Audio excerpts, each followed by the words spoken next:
You're welcome again to my channel. Today, I'd like us to go through this person's profit to understand our lot size better and how to take trading risk. All right, so in a day's trade, this person made $644. But beyond the amount the person has made, let's take a peep at how he went about placing his lot size. In other words, what were his risk factor per trade? Okay, so let's see. The first one, Chef JPY, he used a lot size of 1.01 and the trade was profitable at $171.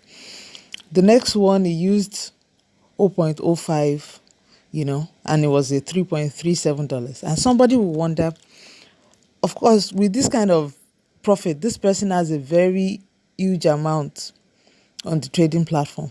But someone will wonder, why would someone who had placed 1.01 as a lot size also use 0.05 as another lot size? The truth is, before you go into a trade, you have to check out all your risk factors.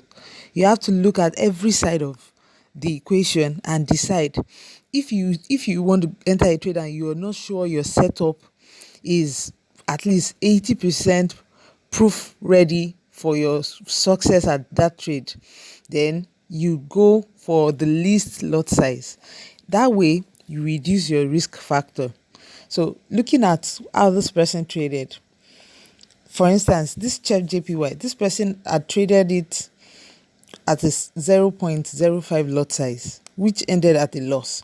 Imagine if the same person entered this 0.05 lot size, which ended at a loss, as 1.01 lot size. You see that it would have wiped away the account. The discrepancy would have been very glaring. So while trading, we have to be very, very strategic.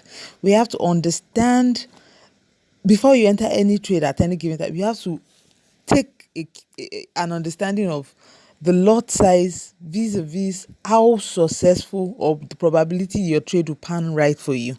So if you adjudge your setup and perhaps your setup has 6 things that will make it a go for you, that will make you enter a trade, and currently you're seeing just 4 out of those 6 things, that should inform you that perhaps your success rate probability is maybe a 60% vis-a-vis your normal 85%. So that should tell you to use minimal lot size to reduce your risk. Yes, your profit also, if it comes from such a trade, will be minimal, but the implication is also that your risk factor would also be minimal if the trade doesn't go favorably for you.